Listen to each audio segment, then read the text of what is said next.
we are getting information from Israeli sources that the Ayatollah is dead. This is breaking news again coming from Israeli sources that the Ayatollah, the supreme leader of Iran, is dead.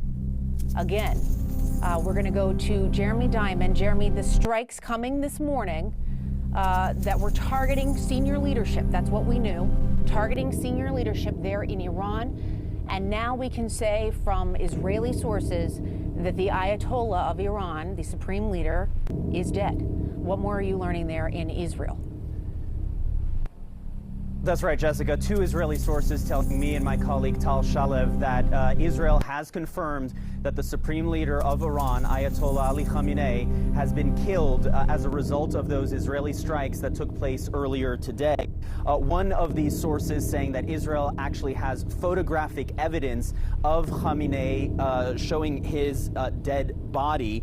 The second source told me that an official announcement is in the works, although it is possible that the Israelis will allow President Trump and the United States to make this announcement officially. But this is enormous breaking news here, that the Israeli government is confirming that the supreme leader of Iran was killed in Israeli strikes earlier today. This is a day that many Israeli government officials have hoped would come eventually. It is also, we should note, a day that many Iranian dissidents, Iranian protesters had hoped would eventually come. And indeed, it has come now. And it is an earth-shattering moment for the Middle East and for the future of Iran. We should note, however, that the supreme leader's death is not necessarily indicative of the Iran regime collapsing altogether. This regime is not based off of one person alone. It is a system that is multi-layered, and we know that the supreme leader understood very well that he could potentially be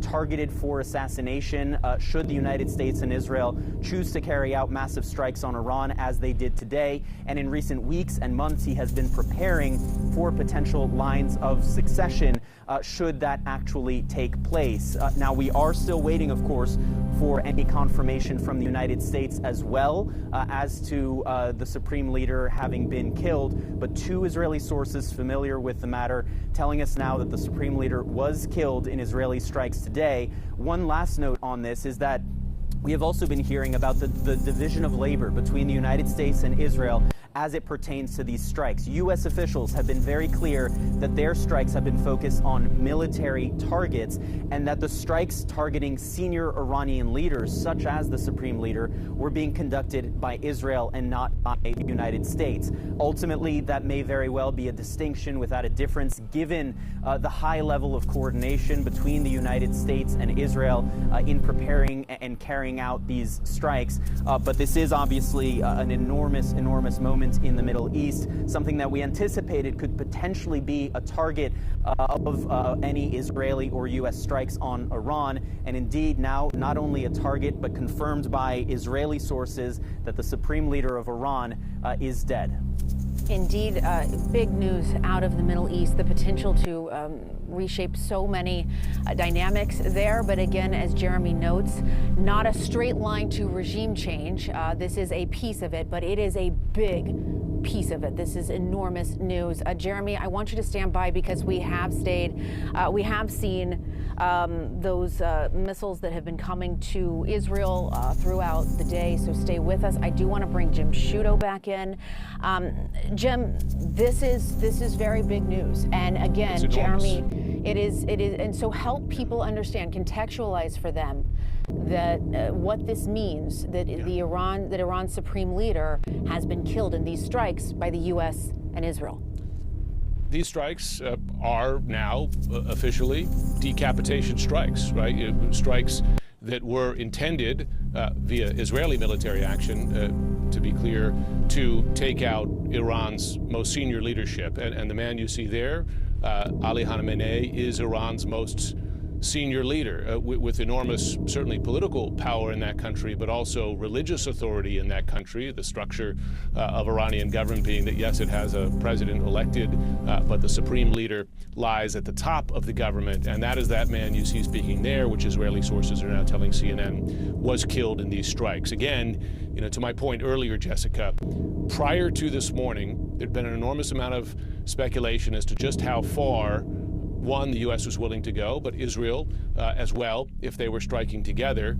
And now we know they were willing to go as far as taking out Iran's most senior leader. Now, we had reported earlier that he was not the only target of these strikes, that other senior military and other leaders in Iran were targeted. We don't know their status at this point, but as we reported earlier in the day, Israeli officials were becoming more confident over time today that they had hit at least some of their targets. Listen, in Iran, does that mean that suddenly there will be a new government, a new leader, one friendlier to the U.S.? No. An enormous network and structure of leadership and power remains in that country, military, economic, political, and otherwise.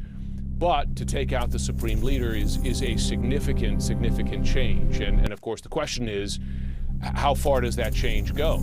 Does it weaken the government to the degree that the government collapses? Does it weaken it to a degree that the protesters that we saw take on this government quite bravely in recent weeks are inspired to go out into the streets again, right? I mean, that's what President Trump was encouraging them to do explicitly in a statement this morning. Now, that's quite a risky proposition, given that government retains enormous power, and they showed they were willing to use it to deadly extent in the many thousands of protesters they killed in recent weeks. Those are still the open questions, but we have one question answered. Was Israel willing to go so far as to take out the supreme leader of Iran? And the answer is yes, and they had success doing so. Right. And now the big question is what comes next? Jim Sciutto, stand by. I want to bring in Barak Ravid, CNN political and global affairs analyst. He's also a global affairs correspondent at Axios.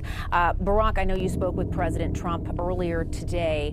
Again, if you are just joining us, our breaking news is that Iran's supreme leader has been killed in these strikes. That is coming from Israeli sources.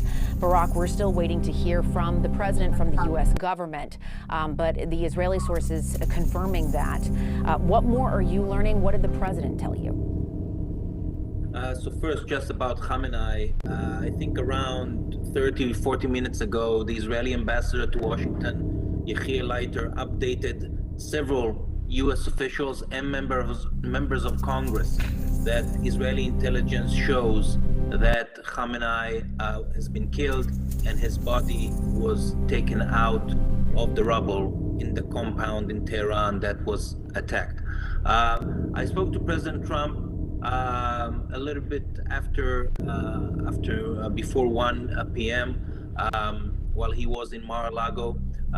We spoke for around 5 minutes. The president sounded, to me at least, pretty calm and confident that things are going according to plan. I think the situation with Khamenei was one of the main things he was tracking at that moment.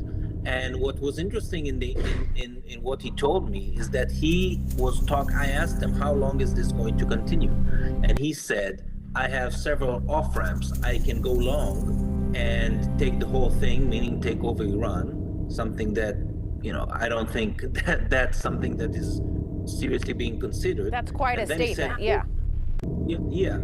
Or I can go on for another 2-3 days and then tell the Iranians, we'll see you again in a few years if you try and rebuild your nuclear program, your missile program, meaning that Donald Trump, at least my impression from the conversation with him, is that he's looking to end this thing within a few days and basically put an ultimatum to the Iranians. We can get a deal, or you can try and rebuild your program, and then we'll just bomb you again if you try to do this. And I think that was one of the messages that U.S. officials that just briefed reporters, I think 10 minutes ago, said that when the 12-day war ended after Operation Midnight Hammer, the U.S. told Iran, if you try to rebuild, we will come again. And those U.S. officials said that the Iranians, according to U.S. intelligence, did try and rebuild the program. So we know from satellite imagery that the Iranians started infrastructure work in several of the nuclear sites that were attacked in June. We do not know whether they really tried to resume a nuclear program, meaning enrichment and other activities. One of the interesting things I heard from President Trump is that he told me that he thinks that Operation Midnight Hammer allowed Operation Epic Fury to go forward. Because President Trump claimed that if he did not go on that operation last June, if he did not order a strike on those 3 nuclear facilities, Iran would have been much, much closer to a nuclear weapon, maybe even have a nuclear weapon by now, according to what President Trump said.